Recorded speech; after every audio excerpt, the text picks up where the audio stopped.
भगवान राम की कथा सुनना या भगवान राम की कथा कहना, ये दोनों बड़े ही पावन, कल्याणकारी और जीवन को अग्रसर करने वाले प्रोसेस। मैं भी आप सभी को म्यूट कर देता हूँ, आप सभी लोग आराम से सुन पाओ। नहीं तो आप लोगों के घरों की आवाजें हमारे पास आएंगी। राम कथा में पता लगा शूर्पणखा की स्टोरी शुरू हो गई या कोई मंथरा की कहानी शुरू हो गई, तो मंथरा और शूर्पणखा तो बाद में आएंगे। आज तो हम भगवान राम के आविर्भाव से पहले की कथा करने वाले हैं। भगवान राम के आविर्भाव के भी पहले की। तो एक छोटी सी प्रार्थना से शुरू करेंगे। ओम अज्ञानतिमिरान्धस्य ज्ञानञ्जनशलाकया चक्षुरुन्मिलितं येन तस्मै श्रीगुरुवे नमः। श्रीचैतन्यमनोभीष्टं स्थापितं येन भूतले स्वयं रूप कदा मह्यं ददाति स्वपदान्तिकम्। वन्देऽहं श्रीगुरु श्रीयुतापदकमलं श्रीगुरुन् वैष्णवांश्च श्रीरूपं साग्रजातं सगण रघुनाथान्वितं तं सजीवं सावधेतं सावधूतं परिजन सहितं कृष्ण चैतन्य देवं श्री राधा कृष्ण पादान सहगण ललिता श्री विशाखान्वितांश्च। हे कृष्ण करुणा सिंधु दीनबंधु जगतपते गोपेश गोपिका कांता राधा कांता नमोस्तुते। तप्त कांचन गौरांगी राधे वृंदावनेश्वरी वृषभानुसुते देवी प्रणमामि हरिप्रिये। वाञ्छाकल्पतरुभ्यश्च कृपा सिन्धुभ्य एव च पतितानां पावनेभ्यो वैष्णवेभ्यो नमो नमः। जय श्री कृष्ण चैतन्य प्रभु नित्यानंद श्री अद्वैत गदाधर शिवासदि गौर भक्त वृंद। हरे कृष्ण कृष्ण कृष्ण हरे हरे, हरे राम राम राम हरे हरे। हरे कृष्ण। मैं थोड़ा सा धीरे बोलूंगा, थोड़ा सा। आप लोगों को सुनाई दे रहा है? मेरी आवाज आ रही है अच्छे से? हरी हरी। तो रामायण एक साधारण सा ग्रंथ नहीं है, या यूं कहूं कि महाभारत और रामायण दो ऐसे शास्त्र हैं, ये कोई किताबें नहीं हैं, ये हमारा इतिहास है। ये नॉर्मल लिखी हुई, नॉर्मल व्यक्तियों द्वारा लिखी गई कोई किताब नहीं है, कोई कथा नहीं है, ये हमारा इतिहास है। कई बार बहुत से लोग प्रश्न पूछते हैं कि क्या ये रामायण महाभारत, श्री राम जी, कृष्ण भगवान, ये सब भारत में ही पैदा हुए क्या, बाहर नहीं होते क्या ये? कई बार लोगों का प्रश्न होता है, स्पेशली जब आप किसी बाहर वाले से मिलो या नॉर्मल व्यक्तियों से भी, तो बोलते हैं ये सारे हिंदुओं के, ये सारे अपने बनाए हुए भगवान हैं, बाहर थोड़ी कहीं है ये सब हुए, ये भारत के ही बने हुए हैं। जबकि ऐसा नहीं है, ऐसा बिल्कुल नहीं है। मैं प्रमाण देता हूं, ऐसे नहीं बोल रहा, किसी न किसी तरीके से बोल रहा हूं, एग्जाम्पल से समझाता हूं। भगवान राम कृष्ण केवल भारत के हिस्से में नहीं पाए जाते। आप अगर थाईलैंड चले जाओ, कोई गया है थाईलैंड? आप में से कोई गया है थाईलैंड? नहीं गए, कोई बात नहीं, हमारा वहां मंदिर भी है इस्कॉन थाईलैंड में, बनहेक नाम की जगह है वहां पे। तो अगर आप थाईलैंड चले जाओ तो थाईलैंड में उनकी अपनी एक रामायण है। उसको वो रामायण नहीं कहते, रामकियन ऐसे बोलते हैं, रामकियन। और वो उनका अपना ग्रंथ है, वो उसको अपना मानते हैं, रामकियन। उसमें एक राजा है राम, जो 10 सर वाले रावण का वध करता है। और रामकियन में जो राम की भार्या है, राम की पत्नी है, उसका नाम है चिंता। सीता नहीं है, चिंता। और वो चिंता रावण किडनैप करके ले जाता है। ऐसे करके है, थाईलैंड में रामकियन नाम की रामायण है। और अगर और डिटेल में पढ़ोगे तो थाईलैंड का जो कैपिटल है उसका नाम मालूम है आपको क्या है? अयुधिया। अयुधिया। तो कैपिटल है अयुधिया। और जो वहां के राजा हुए उनका नाम भी बड़ा विशेष पड़ता है। थाईलैंड के राजा का नाम कैसे नाम था? राम वन, उसके बाद राम टू, राम थ्री, ऐसे 9 राजा हुए, राम 9 तक। उनके नाम ही यही है, Ram one, Ram two, Ram three. यही नहीं, जो थाई बॉक्सिंग होती है, आपने देखी है कभी थाई बॉक्सिंग? थाई बॉक्सिंग में हाथ में पट्टी बांध के बॉक्सिंग की जाती है बस। तो थाई बॉक्सिंग में जो टर्म्स हैं वो भी बड़ी इंटरेस्टिंग टर्म्स हैं। हनुमान किक, अंगद फ्लाइट, ऐसे करके उनको कोई पता नहीं हनुमान कौन है, अंगद कौन है, लेकिन नाम वही है। प्राचीन समय से चले आ रहे हैं। They have no idea from where it is coming from, but उनकी हेरिटेज है रामकियन। थाईलैंड ही नहीं, और कहीं ले चलता हूं, इथोपिया। इथोपिया अफ्रीका की जगह है। तो एक बार की बात है, एक संत इथोपिया गए और वहां राजा के लिए रामायण ले गए। जैसे हमारे प्रधानमंत्री जब जापान गए थे तो गीता की कॉपी ले गए थे, आपने देखा होगा, सुना होगा।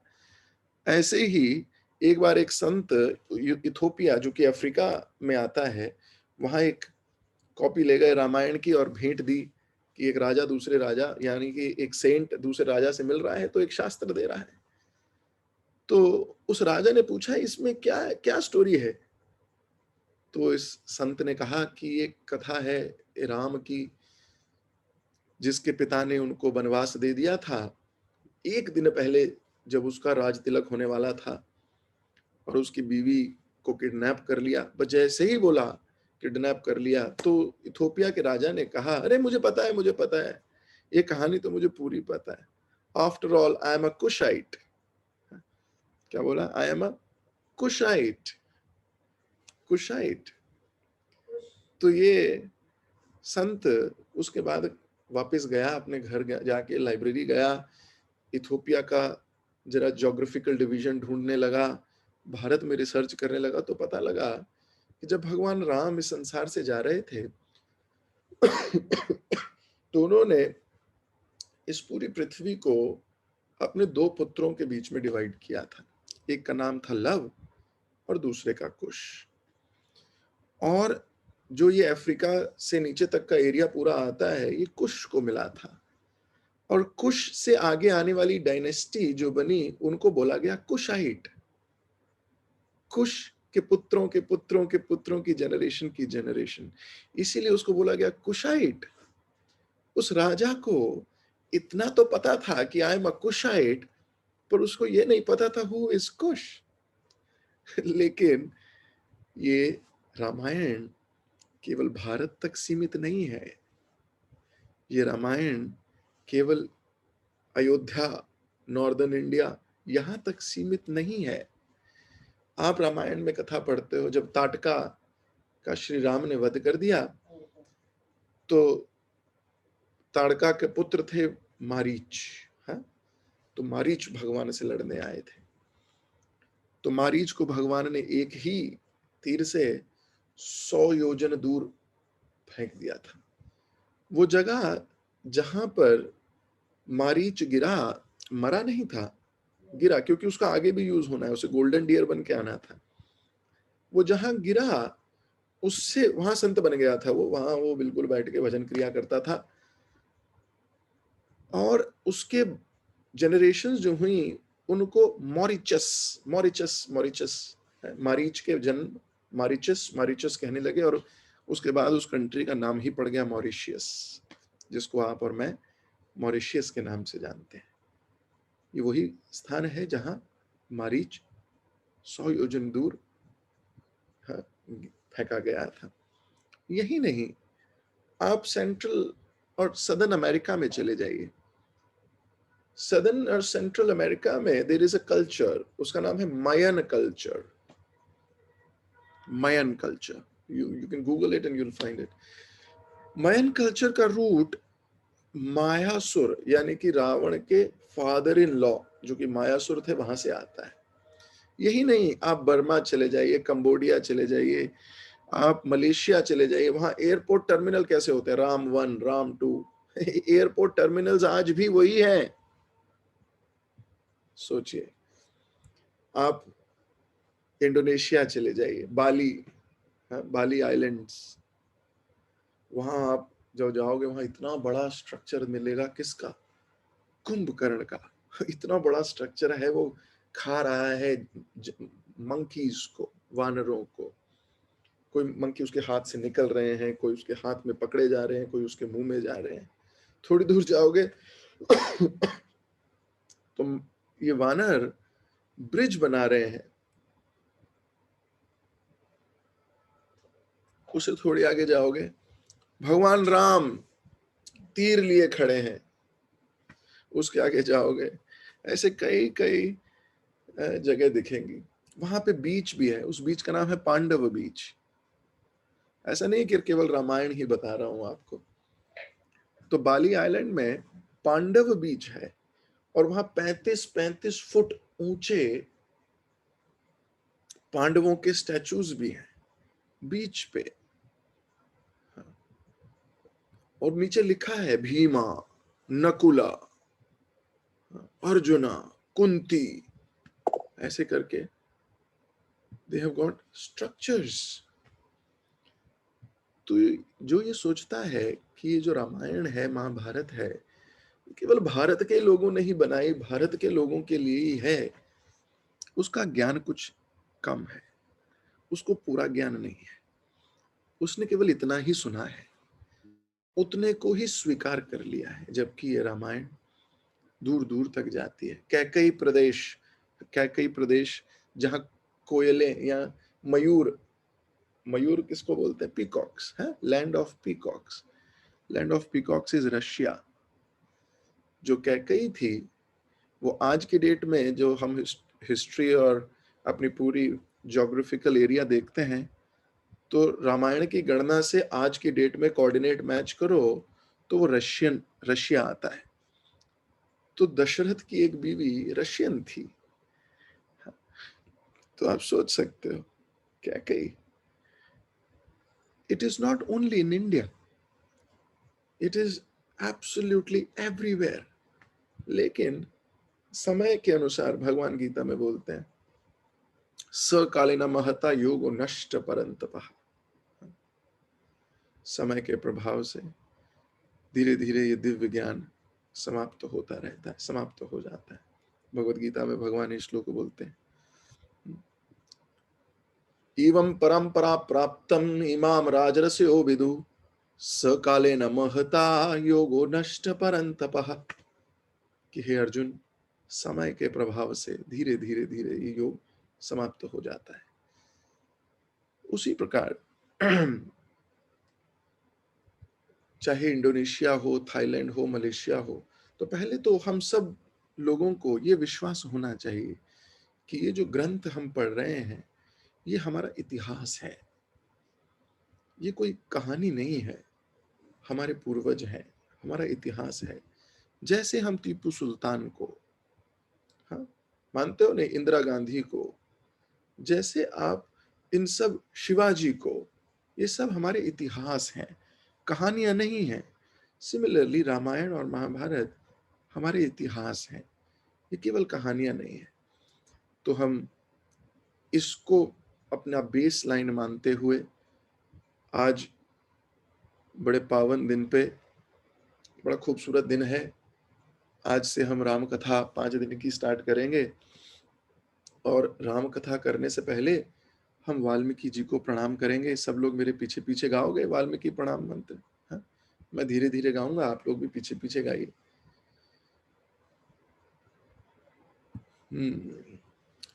कूजन्तं राम रामेति मधुरं मधुराक्षरम् अरुहां कविता शाखां वन्दे वाल्मीकि कोकिलम्। वाल्मीकि मुनिसिंहस्य कविता वनचारिणी श्रवणं राम कथानादम् को नयति परां गतिम्। कूजन्तं राम रामेति मधुरम मधुराक्षरम। मैं वाल्मीकि नाम के कोयल को प्रणाम करता हूं। क्यों? जो कविता के वृक्ष की शाखा पर बैठकर, कविता अगर कोई वृक्ष होती और उसकी एक शाखा होती, उस पर बैठकर मधुर स्वर में क्या करती है? कूजंतम। क्या? राम रामेति, राम और राम की लीला गाती रहती है। वो कोयल जो कविता के पेड़ पे बैठ के राम और श्री राम की लीला को गाती रहती है। वंदे वाल्मीकि कोकिलम। मैं ऐसे वाल्मीकि जी को प्रणाम करता हूं।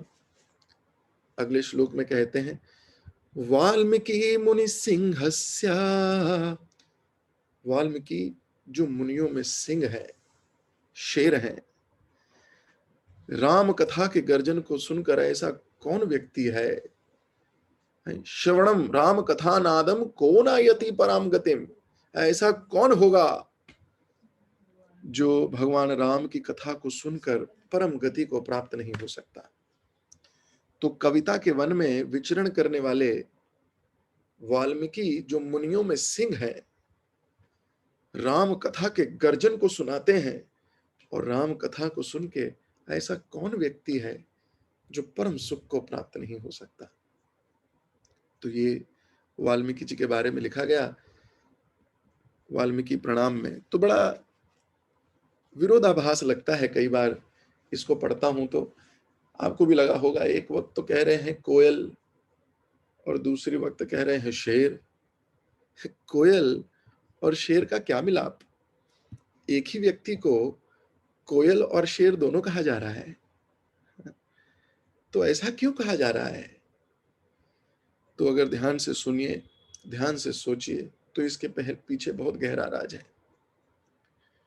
जैसे कोयल कहा जा रहा है, जो कोयल है उसका बड़ा मधुर स्वर होता है, बड़े प्यार से मिठास से बोलती है, मिठास से गाती है। सच्ची बात है, सुना है आपने कोयल को? कू कू है, ऐसे करके गाती है। मुझे याद है थोड़े समय पहले जब हम अपने पुराने घर में रहते थे, वहीं सामने आम के कुछ पेड़ थे। तो कभी कभी सुबह जब कर रहा होता था तो कोयल बोलती थी कई बार। तो कई बार मन करता था मैं भी बोलूं पीछे से। तो कई बार कंपटीशन होता था, और ये बात सच है, मैंने कई बार किया। मैं भी बोलता था कू कू, वो भी बोलते थे कू कू। तो बहुत देर तक कंपटीशन होता था। बाद में हारता मैं ही था, क्योंकि मुझे जब करना होता था, उसको तो करना नहीं। उसके पास तो पूरा दिन है, मेरे पास पूरा दिन नहीं होता था। तो मैं बस 4-5 मिनट करके फिर जब मैं स्टार्ट कर देता था। तो कोयल बड़ा मधुर स्वर में गाती है। तो कोयल इतनी मीठी है, उसी प्रकार जो रामायण है ये बड़ी ही मीठी है, बहुत मीठी है। इतनी मीठी है कि रामायण सुनते पढ़ते आंखों से आंसू आते हैं। ये कथा ही रोने की है। 70% Ramayana is only about tears. आपने महसूस किया है इसको? इतनी मीठी है बड़ा, पर फिर भी आनंद आता है। इतना आनंद आता है, दिल को छूती रहती है, रोंगटे खड़े होते रहते हैं। इतनी अमेजिंग लीलाएं भगवान राम ने की। तो इतनी मीठी है रामायण कि इतना आनंद से भर देती है किसी भी व्यक्ति को। इसलिए बोला गया वाल्मीकि को कोयल। फिर शेर क्यों कहा गया? इसका एक गहरा राज है। आप में से कितने लोग त्रिवेणी गए हो, संगम गए हो? कुछ तो वहीं के बैठे हैं, मैंने देख रहा हूं। हमारे कमलेश प्रभु अभी इलाहाबाद में ही हैं, विष्णुप्रिया प्रभु वहीं के हैं, राजीव मिश्रा प्रभु भी गए हैं, बहुत सारे भक्त गए हैं। तो त्रिवेणी संगम जो है, इसमें एक तरफ गंगा मैया आती है और एक तरफ यमुना मैया आती है ना? और दोनों बड़े अलग रंग की हैं, दिखती भी हैं, है कि नहीं? बिल्कुल अलग अलग देख पाते हो। जो लोग गए हैं वो बिल्कुल मेरे से एकदम, उनको है ना, एकदम याद होगा। एक थोड़े गहरे हरे रंग की और एक ट्रांसपेरेंट, दो नदियां आके मिल रही हैं, बिल्कुल साफ साफ दिखाई देता है, मिल रही हैं। राजीव मिश्रा प्रभु, आप कुछ बताना चाहोगे? हरे कृष्णा प्रभु जी, दंडवत प्रणाम। हरे कृष्ण जी प्रभु जी, दो नदियां मिलती हुई दिखाई देती हैं और तीसरी सरस्वती को कहते हैं कि वो नीचे से प्रकट होती हैं, तो इसलिए उनको हाँ, वेरी गुड। आपने निचली दो दिखती हैं और तीसरी जो है वो नीचे से बताते हैं कि वो। आपने थोड़ा आगे का बता दिया, लेकिन मैं पूछ रहा था कि वो दोनों अलग से दिखती हैं कि नहीं? जी प्रभु जी, दिखती हैं। बिल्कुल अलग से दिखती हैं। तो ये दोनों नदियां आपस में मिलती हुई दिखती हैं, और जब ये दोनों नदियां आपस में मिलती दिखती हैं, तीसरी नदी जिसको सरस्वती कहते हैं वो दिखती नहीं। वो, it is said to be a secret river. कितने साइंटिस्ट, कितने लोग अपना पूरा, है ना, सब कुछ लगा चुके, दिमाग, अस्त्र शस्त्र, विज्ञान, विद्या, लेकिन सरस्वती को ऐसे ढूंढ नहीं पाते। सरस्वती इतनी आसानी से मिलती भी नहीं। दो नदियों के बीच में या नीचे क्या ज्ञान की गंगा बह रही है, ये किसी को दिखाई नहीं दे सकती। इसीलिए रामायण इतनी मीठी है, लेकिन उसी मिठास के पीछे इतना गहरा मैसेज है जो दिखाई नहीं देगा। नॉर्मल व्यक्तियों को सिर्फ स्टोरी सुनाई देगी, लेकिन उस स्टोरी के पीछे जो शेर जैसी दहाड़ता हुआ मैसेज है, वो लोग नहीं समझ पाते, वो पकड़ नहीं पाते। वो सिर्फ राम कथा सुन के चले जाते हैं, लेकिन उसके पीछे जो दिव्य मैसेज है, वो जैसे सरस्वती दिखती नहीं, ऐसे ही वो मैसेज भी दिखता नहीं। लेकिन गुरु के गाइडेंस में वो समस्त विजडम के नगेट्स, वो समस्त मैसेजेस प्रकट होते हैं। तो रामायण की कथा में ये सब चीजें निकल के आएंगी। तो राम आयन, जो रामायण है, इसको ऐसा कहा जाता है, आयन, आयनम का मतलब होता है घर। राम आयन, राम का घर। तो जो राम का घर है, इसमें 7 कमरे हैं, ऐसे मान सकते हो। यानी 7 कांड हैं, बाल कांड, अयोध्या कांड, अरण्य कांड, किष्किंधा कांड, सुंदर कांड, युद्ध कांड, और लास्ट में उत्तर कांड। ये 7 कमरे मान सकते हो आप रामायण के। हर कमरे में, हर कांड में भगवान के सेवक मौजूद हैं, और वो सारे सेवक भगवान राम से इतनी विनीत, इतने प्रेम भाव से सेवा कर रहे हैं कि उनकी शोभा सुनते बनती है, देखते दिखती है। हमारे कई पुराण हैं, कई उपनिषद हैं। महाभारत में कितने श्लोक हैं? महाभारत में कितने श्लोक हैं, कोई बता सकता है? विकास प्रभु बताना चाहते हैं, बताइए विकास प्रभु। हरे कृष्णा प्रभु जी, धन्यवाद प्रणाम। हरे कृष्णा, दंडवत प्रभु जी। 1,00,000 श्लोक से। Very good. महाभारत में 1,00,000 श्लोक है, वेरी नाइस। अगर आप समझो, श्रीमद् भागवतम में कितने श्लोक हैं?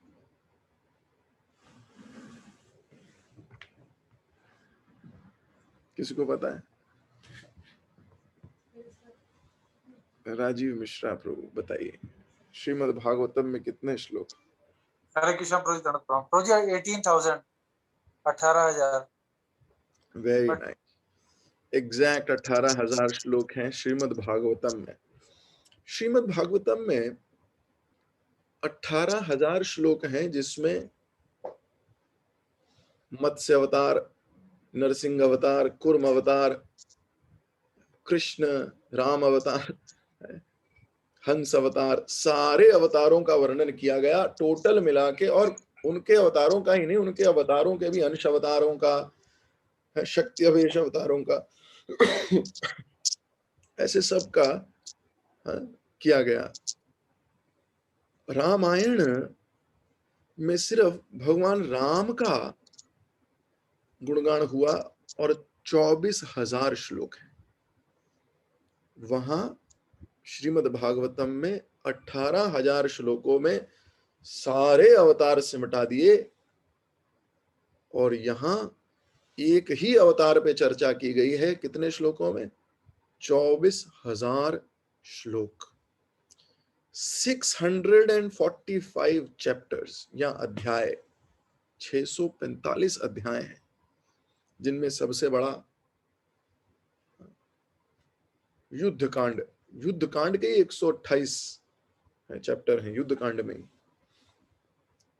तो वैसे तो रामायण बहुत सारी भाषाओं में लिखी, प्रभुपाद लिखते हैं कि बहुत सारी रामायण की प्रतियां या लोगों ने लिखी है, लेकिन उनमें से श्रेष्ठ जो मानी जाती है वो वाल्मीकि रामायण माना जाता है, वो सबसे श्रेष्ठ मानी जाती है। तो रामायण की शुरुआत कैसे होती है? हमने अभी वाल्मीकि प्रार्थना करके उनसे कृपा शक्ति मांगी है कि हम आपके द्वारा लिखी इस रामायण पे कुछ चर्चा करने वाले हैं, शक्ति प्रदान करें, त्रुटि को क्षमा करें।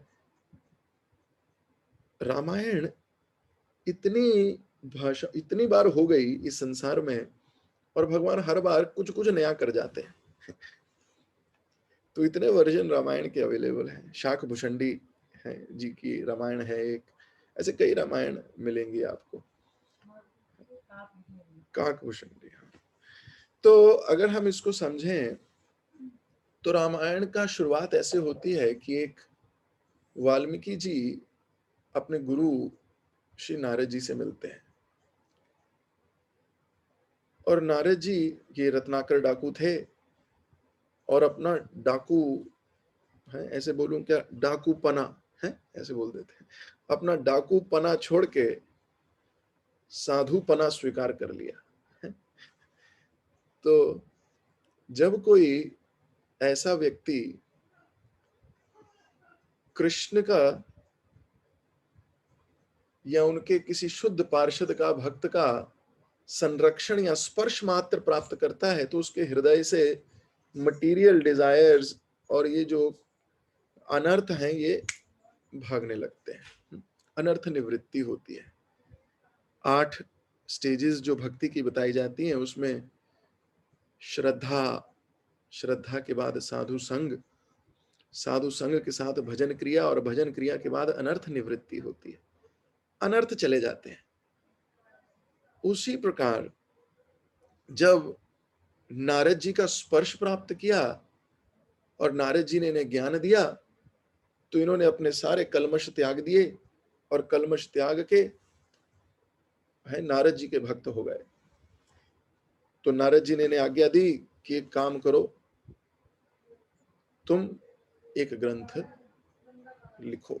तो बोले क्या लिखूं? इस वक्त संसार में सबसे पावरफुल व्यक्ति कौन है? बोले, नारद जी बोले, इस वक्त संसार में सबसे पावरफुल व्यक्ति श्री राम है, वो भगवान है स्वयं, आप उनके बारे में लिखो। बोले, पर मैं तो उन्हें जानता नहीं। नारद जी ने कहा, मैंने तो आज्ञा दे दी, उन्हीं के बारे में लिखो, तुम्हें ज्ञान अपने आप हो जाएगा। और नारद जी कह के चले गए। अब ये वाल्मीकि जी अपने हृदय में गुरु की आज्ञा लिए सोचने लगे कि मेरे गुरु ने जो मुझे आज्ञा दी, मैं इसका किस प्रकार पालन करूं। जो व्यक्ति गुरु की आज्ञा पालन करने के लिए जितना एंथुजियास्टिक या जितनी एंजाइटी लेता है, कृष्ण उस पे उतनी ही कृपा करते हैं। तो ये एक 100% वाला फैक्ट। अगर कोई व्यक्ति एंजाइटी ले आज्ञा पालन करने के लिए, तो भगवान स्वयं उसकी मदद करते हैं। तो यहाँ ये बड़े एंजाइटी में थे, बोले क्या करूं, और रो रहे थे वाल्मीकि जी कि मेरे गुरु की आज्ञा कैसे पूरी होगी। कई दिन बीत गए लेकिन कोई रास्ता नहीं दिख रहा। तो एक दिन पानी में जाके आधे पानी में डूब के है प्रार्थना करने लगे गुरुदेव से, हे गुरुदेव रास्ता दिखाइए, हे गुरुदेव मैं कैसे इनके बारे में जान सकता हूँ। तो जान रहे थे तो आंख खुली तो देखा कि दो क्राउंच पक्षी,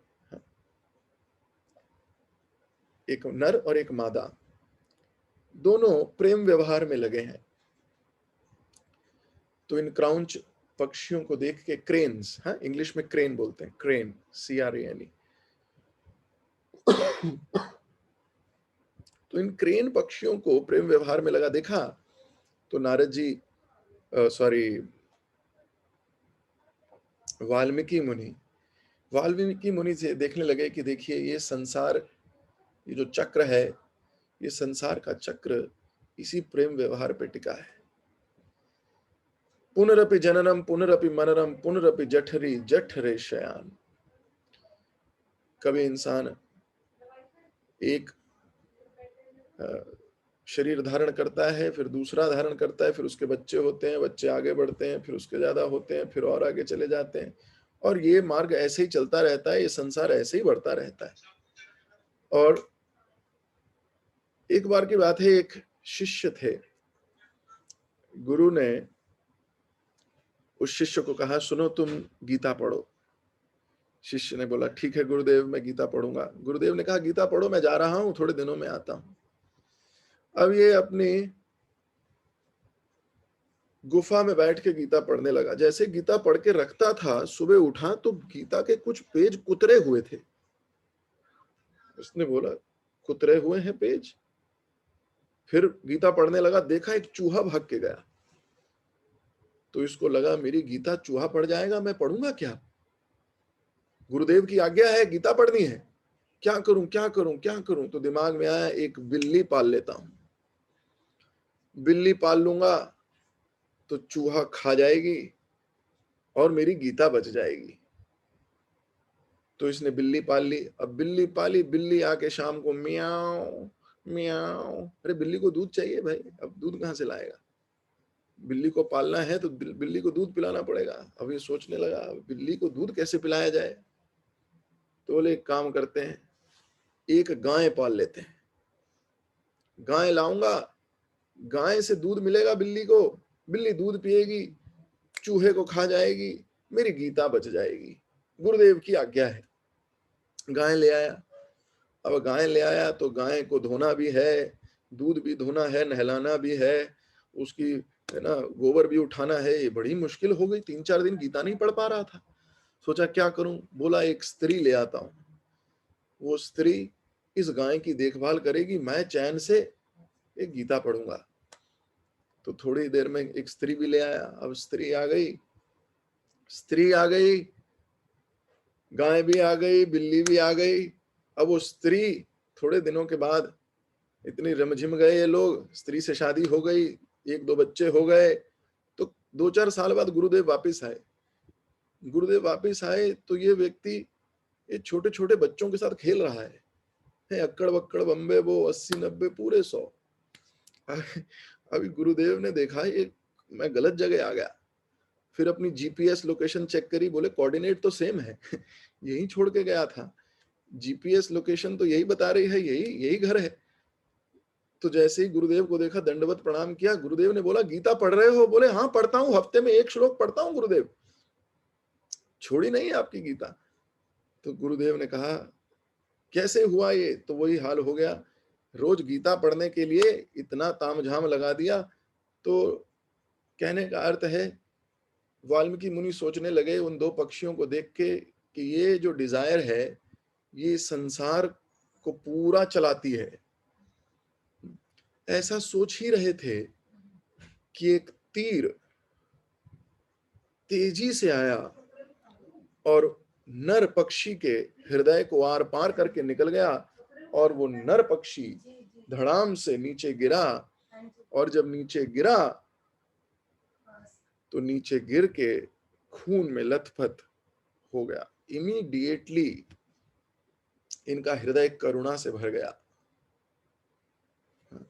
इनका हृदय एकदम ऐसा हो गया कि किसने इस प्रेम व्यवहार में इतना प्रॉब्लम क्रिएट किया, कौन है जिसने ये प्रॉब्लम क्रिएट की। और तुरंत उनके मुख से कुछ श्राप निकल गया, तुरंत श्राप दे दिया। और श्राप देने के बाद सोचने लगे कि मुझे तो क्रोध आता नहीं, मैंने ये श्राप कैसे दे दिया। श्रीमद् भागवतम के पहले ही अध्याय में 18वें चैप्टर के 48वें श्लोक में डिवोटीज की कैरेक्टरिस्टिक बताई है। ध्यान से सुनिए, आप मेरे पीछे पीछे दोहरा सकते हो।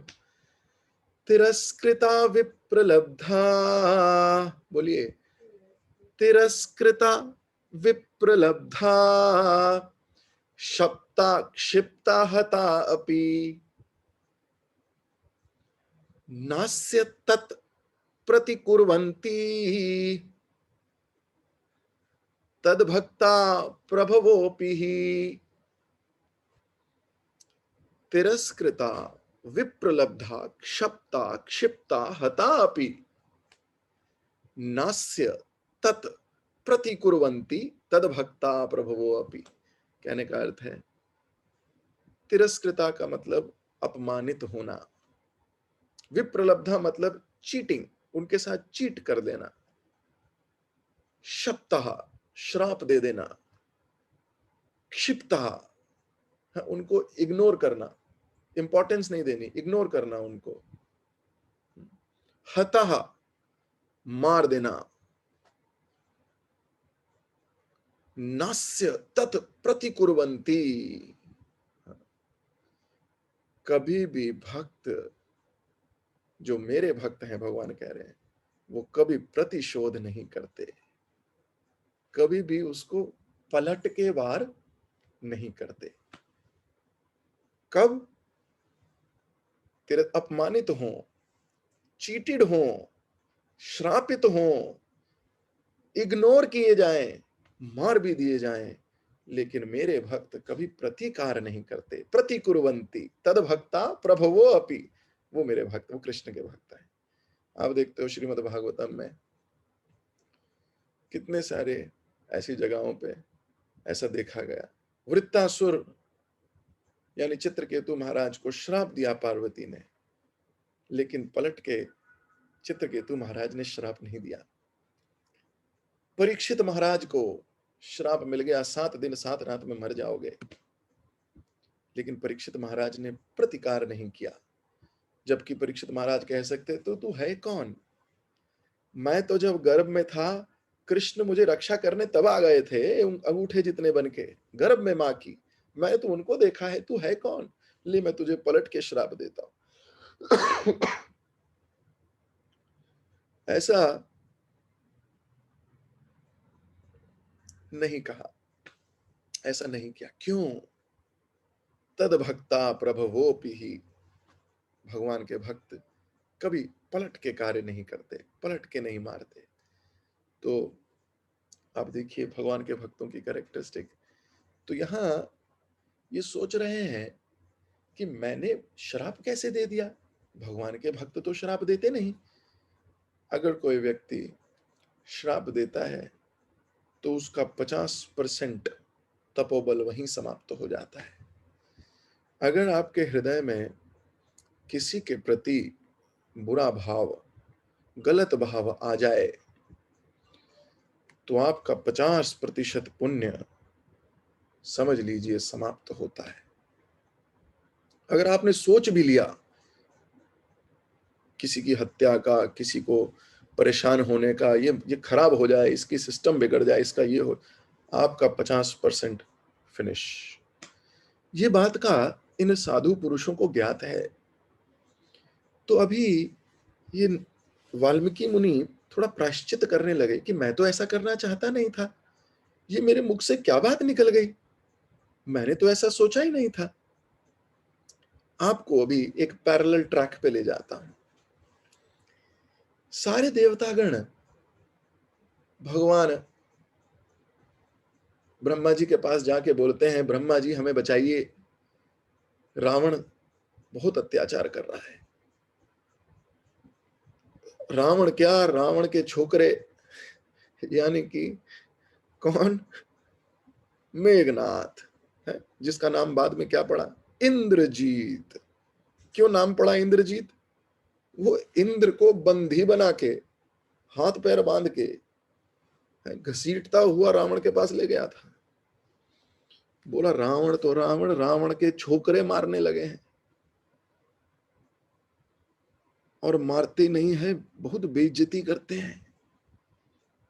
मैं तो कह रहा था बांध ही दिया है तो चुपके से ले जा भाई, लेकिन माना नहीं मेघनाथ। पहले मुझे पूरे स्वर्ग में घुमाया बंदी बना के, फिर मुझे सारी अप्सराओं के सामने बंधा हुआ दिखाया, बोले देख लो तुम्हारे राजा को। बोले एक तो इंसल्ट करता है, ऊपर से नमक भी छिड़कता है, और फिर यही नहीं, सारे देवी देवताओं के सामने मुझे मारता हुआ, थूकता हुआ मेरे ऊपर, इंद्र को ऐसे करके लेके गया। तो राजा रावण क्या, रावण के छोकरे मारने लगे हैं। आप ही हो जो हमें बचा सकते हो। क्यों आप बचा सकते हो? सारे पंगे की जड़ तो तुम ही हो, इतने वरदान तो आप ही ने दिए हैं। अब ब्रह्मा जी क्या करें, अब वरदान देने में एक्सपर्ट हैं। उधर हिरण्यकश्यप ने वरदान मांगे थे, याद है ना, इधर मरू ना उधर मरू, ना ऊपर मरू ना नीचे मरू, ना दाएं बनू ना बाएं मरू, ना अंदर मरू ना बाहर मरू, ना दिन में मरू ना रात में मरू, ना अस्त्र से मरू ना शस्त्र से मरू। इतने वर, और ब्रह्मा जी कह के चले गए ओके तथास्तु जाओ। और बाद में चारों सिर खुजा रहे हैं, अरे इस अब दे तो दिया, अब करूंगा क्या?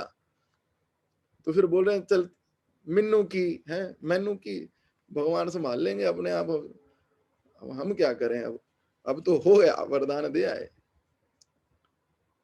कृष्ण अपने भक्तों की शब्दों की रक्षा करने के लिए कुछ भी करने को तैयार हो जाते हैं, अपने भक्त के शब्द की रक्षा करने। ऐसा भागवतम में श्लोक आता है जिसमें भगवान बोलते हैं, ध्यान से पढ़िए मेरे साथ साथ है। सत्यम विदतम निज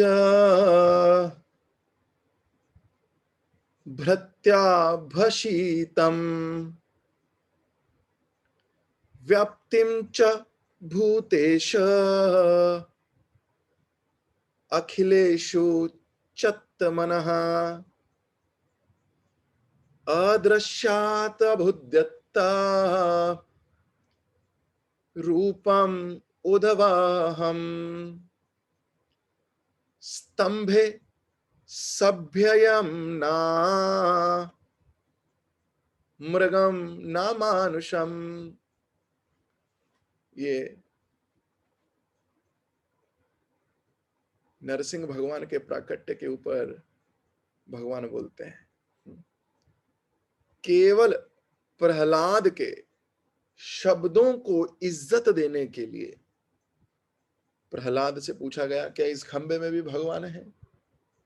प्रहलाद ने बोला हाँ इस खंबे में भगवान है। तो केवल प्रहलाद के शब्द को पूरा करने के लिए supreme personality of God head Shri Hari भगवान ने खंबे को अपना माता पिता बना लिया और खंबे में से प्रकट होके आ गए। केवल भक्त ने कह दिया है कि मैं इसमें हूं, तो मैं इसमें हूं। तो श्रीमद् भागवतम में श्लोक आता है, भगवान अपने भक्त के शब्दों को पूरा करने के लिए कुछ भी करने को तैयार हो जाते हैं, खंबे से आ जाते हैं। तो फिर यहां तो बात हो गई है किसकी? यहां तो ब्रह्मा जी ने वरदान दे दिया है। रावण को भी ब्रह्मा जी ने ही वरदान दिए हैं, इसलिए सारे के सारे पहुंच गए ब्रह्मा जी के पास ही कि ब्रह्मा जी आप ही का खिलाया हुआ गेम है, अब जरा हेल्प करो भाई, इन वरदानों का कोई तोड़ निकालो। अब ब्रह्मा जी कह रहे भाई इन वरदानों का तोड़ मैं कहां से निकाल सकता हूं, मेरे पास तो योग्यता नहीं है। हम चलते हैं भगवान के पास, पूर्ण पुरुषोत्तम भगवान ही इसका तोड़ निकाल सकते हैं। तो भगवान ने वहां इनको कहा घबराओ नहीं, मैं जल्द ही इस पृथ्वी पे आऊंगा रावण से रक्षा करने के लिए। तो ब्रह्मा जी ने सब देवताओं को लेके जब भगवान के पास गए और भगवान से कहलवा दिया कि वो आ रहे हैं, अब पेशेंस लूज हो रही है, पेशेंस अभी धीरे धीरे लूज हो रही है कि भाई अब जल्दी आओ, कह तो दिया अब आओ, अब आओ, अब आओ। तो नारद जी, वाल्मीकि जी की जिह्वा पर ब्रह्मा जी ने स्वयं वो श्राप स्वयं कहलवाया, और जो वो श्राप कहलाया वो एक स्पेसिफिक मीटर है मीटर, मीटर समझते हो? मीटर वो वाला मीटर नहीं है जो हम दर्जी और सिलाई का मीटर है, ये सॉन्ग का मीटर होता है ना। जैसे कोई भी आप गाना गाते हो या कोई भी छंद बनाते हो, उसका मीटर। गोविंद प्रभु हैं क्या यहाँ?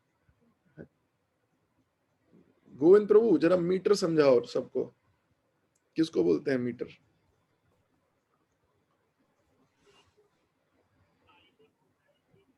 आपकी आवाज नहीं आ रही, केवल इशारे दिख रहे हैं। है कुछ गाने का, कुछ शब्दों का, वो मीटर। जैसे मंगल भवन अमंगल हारी, 1 2 3 4, 1 2 3 4, ये 4 का मीटर होता है, 3 का मीटर होता है। हरी हरी श्लोक का भी 56 छंद होता है। हाँ, वेरी नाइस। तो इसको बोलते हैं मीटर।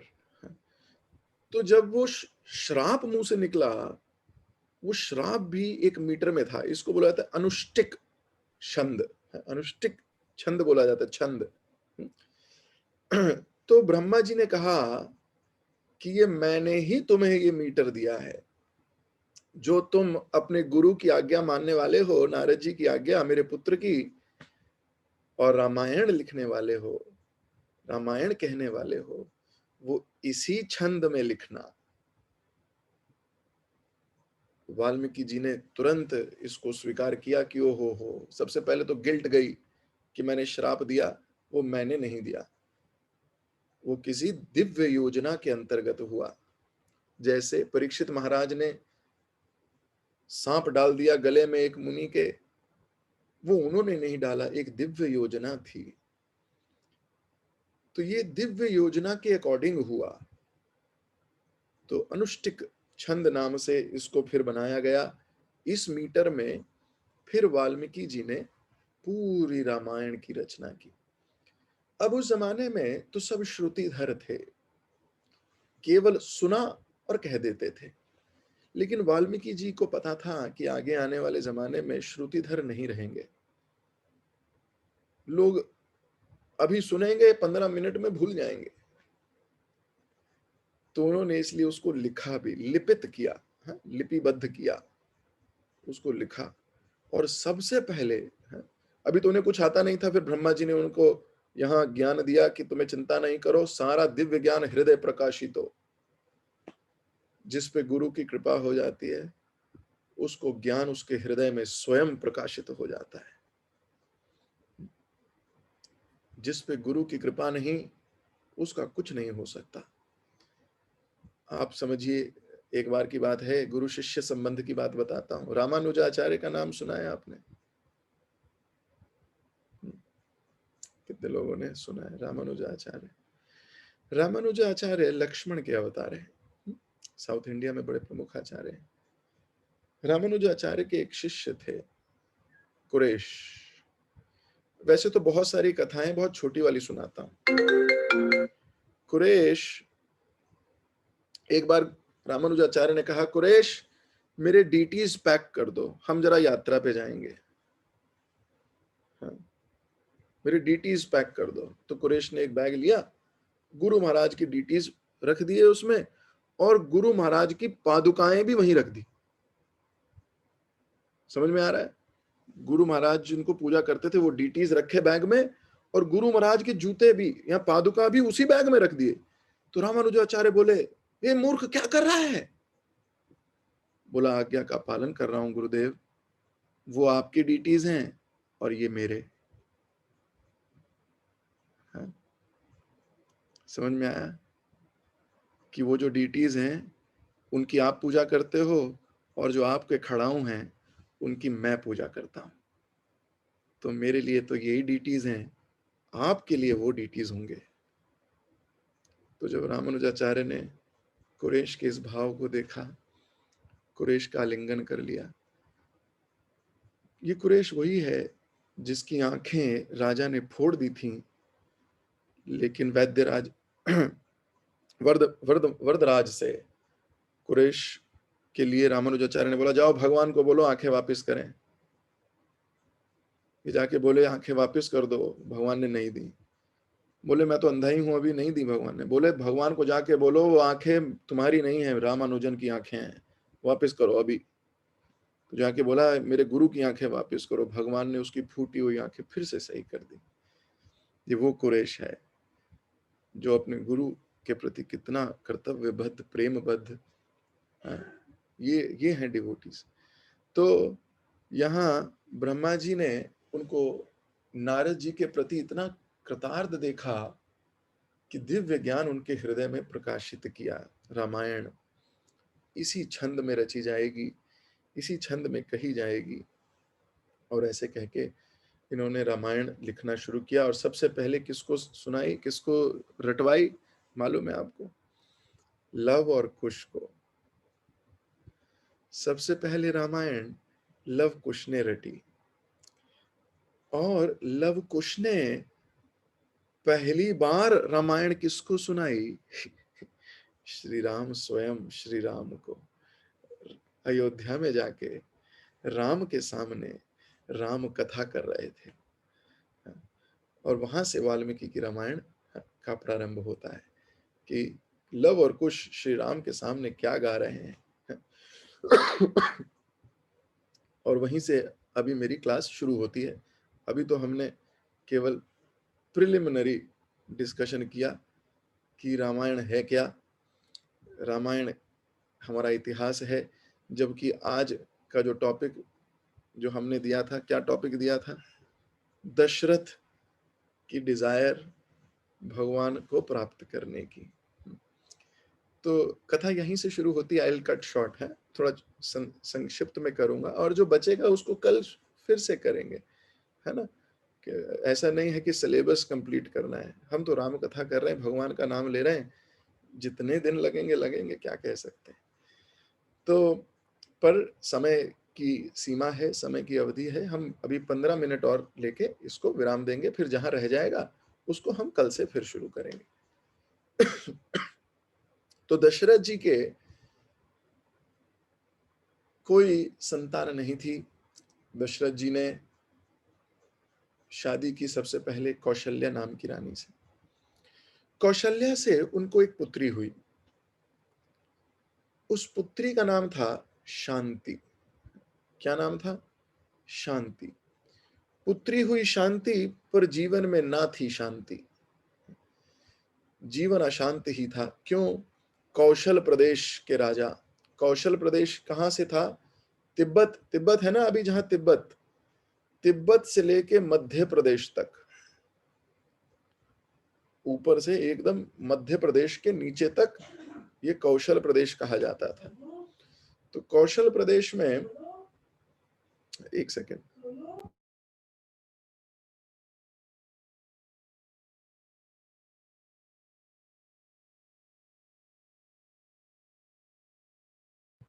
हरे कृष्ण। तो उसमें कौशल प्रदेश कहा जाता था, तिब्बत से लेके नीचे तक, मध्य प्रदेश तक। अब कौशल देश के राजा सूर्यवंशी, इक्ष्वाकु हैं, कितने अज, इतने बड़े बड़े महारथी महान राजा जिस संप्रदाय में पैदा हुए हों, उस संप्रदाय का आगे कुल ना चले, ऐसा करके सोचने लगे। आजकल तो कोई इतनी बड़ी संप्रदाय रह नहीं गई है। कोई सोच सकता है मेरी संप्रदाय का कोई वारिस नहीं है। अरे तुम्हारी संप्रदाय क्या है? कोई हमारी कौन सी संप्रदाय, कोई संप्रदाय नहीं। लेकिन उस वक्त कौशल प्रदेश के राजा की संप्रदाय हुआ करती थी।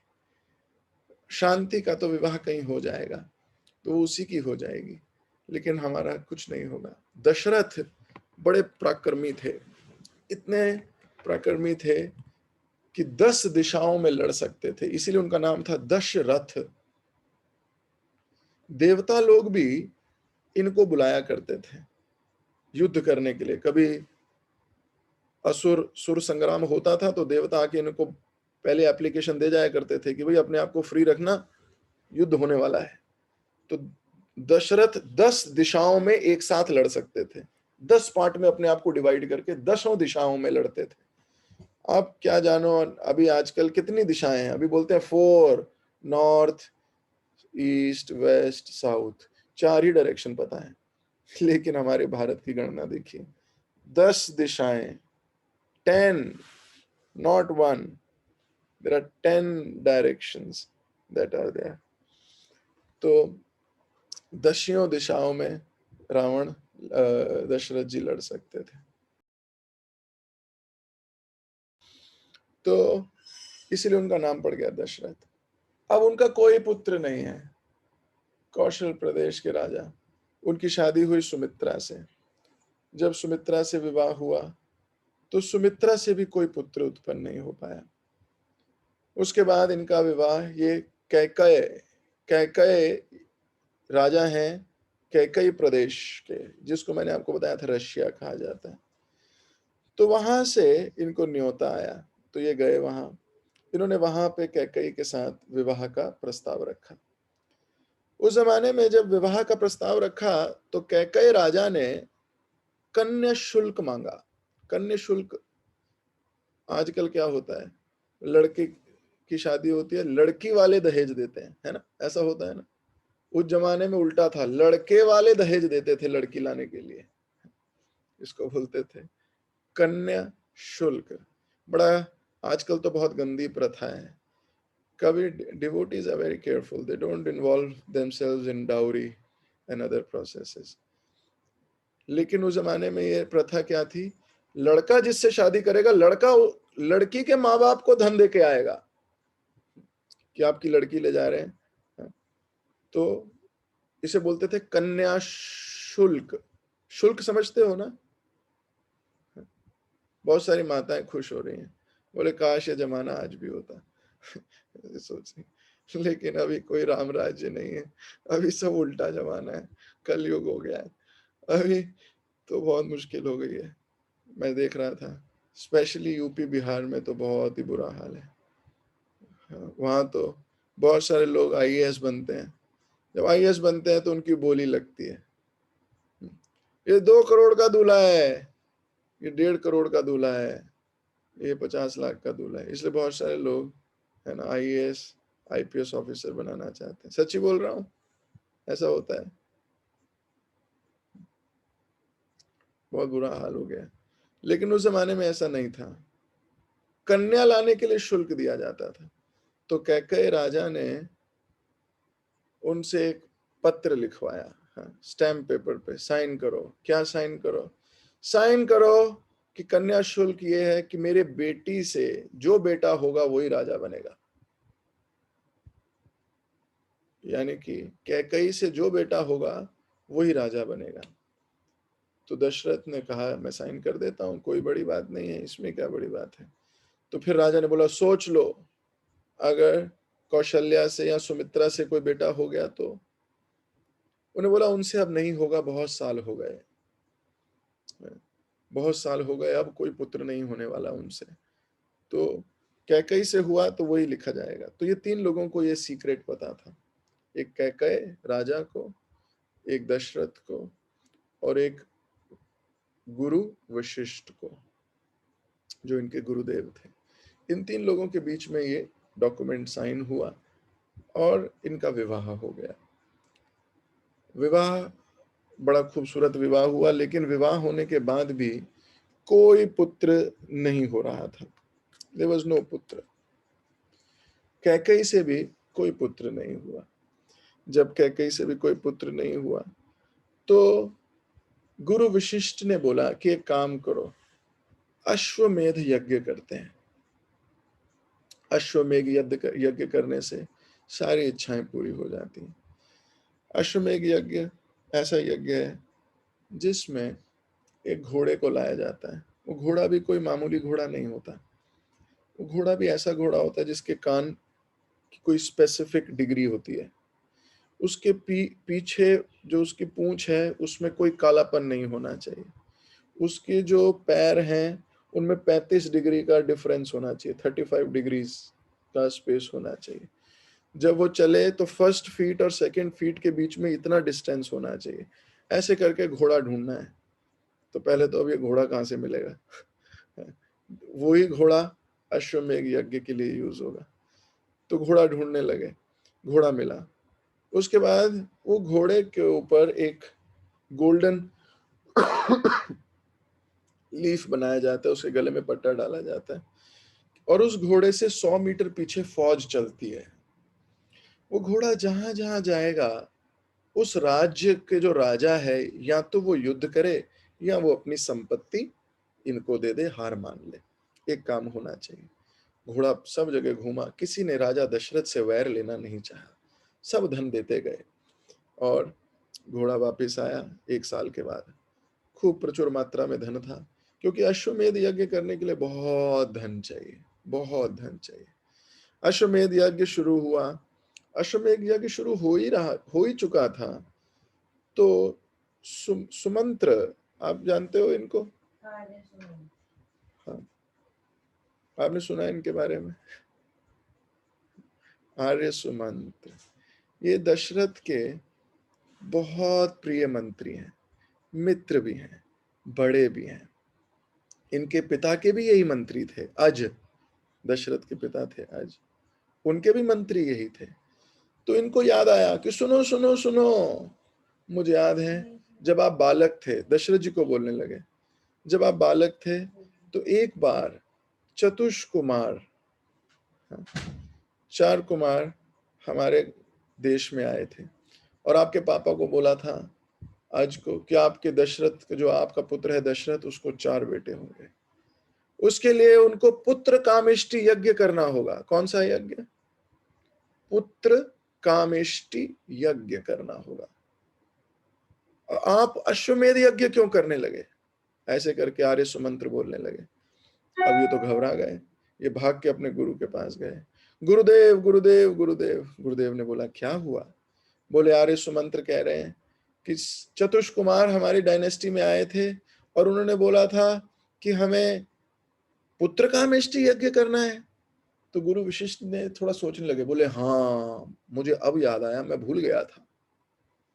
बोले गुरुदेव 60% धन हमारे किंगडम का खत्म हो चुका। 60% धन समाप्त हो चुका अश्वमेध यज्ञ में, अब क्या किया जाए? गुरुदेव ने बोला कोई बात नहीं, पुत्र कामेष्टि यज्ञ में धन नहीं लगता, लेकिन जो व्यक्ति पुत्र कामेष्टि यज्ञ करता है वो बड़ा अलग होना चाहिए। दशरथ ने बोला वो कैसा होना चाहिए? बोले वो होना चाहिए जिसने अपने विवाह के दिन से पहले तक किसी स्त्री को देखा ही ना हो। बोले ये कैसे पॉसिबल है? पैदा होगा तो अपनी माँ को तो देखा होगा, माँ तो स्त्री है। ये कैसे पॉसिबल है? दशरथ को बोला ये पॉसिबल है। अब आप सोचिए, मान लो आपके गुरु आपको बोले ये काम करो और आप अपना 60% धन लगा दो, उसके बाद गुरु बोले ओहो सॉरी मेरे को याद आया कुछ और करना था, ये नहीं करना था, ये वाला फॉर्मूला नहीं है, दूसरा फॉर्मूला है, आप क्या कहोगे? आप बोलोगे पहले तो गुरु वाला फॉर्मूला इधर आ जा जरा। ये कौन सा फॉर्मूला दे दिया तुमने? पता है कितनी मेहनत लगी 60 धन कमाने में, इतना झूठ बोला, मार्केट के सारे लोगों को उल्लू बनाया, बोला मेरा कपड़ा इस संसार का सबसे बढ़िया कपड़ा है, ऐसा झूठ बोल बोल के बेच बाच के पैसा कमाया, 60% उड़ा दिया और फिर बोल रहे हो रॉन्ग नंबर लग गया। लेकिन दशरथ ने ऐसा नहीं किया। दशरथ ये जानते थे कि गुरु जो भी कार्य करते हैं उसके पीछे कोई दिव्य रहस्य होता है, ऐसे ही नहीं होता, हर कार्य के पीछे कोई विशेष कार्य होता है। ऐसा कह के गुरुदेव उन्होंने अपने गुरुदेव की बात मानी। अब गुरुदेव से पूछने लगे, गुरुदेव ऐसा कौन व्यक्ति होगा जिसने स्त्री नहीं देखी? अब गुरुदेव तो वॉकिंग एनसाइक्लोपीडिया है। ऋषि वशिष्ठ कोई छोटी हस्ती थोड़ी है। ऋषि वशिष्ठ ने आंख बंद की और ऋषि वशिष्ठ ने कहा कि ऐसा एक व्यक्ति है, वो यज्ञ करेगा तो आपका पुत्र कामेष्टि यज्ञ संपूर्ण होगा। तो वो कौन व्यक्ति है, क्या वो यज्ञ करेगा, क्या इनको पुत्र होंगे कि नहीं, ये तो अगले एपिसोड कल देखेंगे। वो मानेगा भी कि नहीं है, इसको हम लोग कल चर्चा करेंगे। आज इसको यहीं विराम देंगे। तो आज हमने काफी कुछ डिटेल डिस्कशन किया। कल हम पुत्र कामेष्टि यज्ञ भी संपन्न करेंगे और विशिष्ट और विश्वामित्र मुनि के संबंध के बारे में भी चर्चा करेंगे। हरे कृष्ण। हरि बोल। तो हम सब प्रभु जी का धन्यवाद देंगे, लेकिन उससे पहले मैं आपको बताना चाहता हूँ कि प्रभु जी हरे बोल, कुछ बताने की जरूरत नहीं है। is not well. हाँ। His report is come. हरे बोल। ओके, तो अभी हमें चलना चाहिए। मैं आप लोगों से कल मिलूंगा। विशिष्ट कृपा प्रभु ऐसे कुछ भी बोल रहे थे, लेकिन हम लोग कल मिलेंगे दोबारा से और हम राम कथा को जारी रखेंगे। आप लोगों का मुझे बहुत अच्छा लगा, आपने वीडियो ऑन करके लेक्चर सुना है आज। हाँ, एटलीस्ट फर्स्ट स्क्रीन के सारे लोगों ने वीडियो ऑन है। तो मेरे को अच्छा लगेगा अगर सभी लोग वीडियो ऑन करें, ताकि अपने जीवन में शाम का समय, अब तो लॉकडाउन हो गया भाई, लॉकडाउन के समय में तो अपनी दिनचर्या को कार्य सब समाप्त करके आराम से बैठ के कथा सुन सको। ठीक है।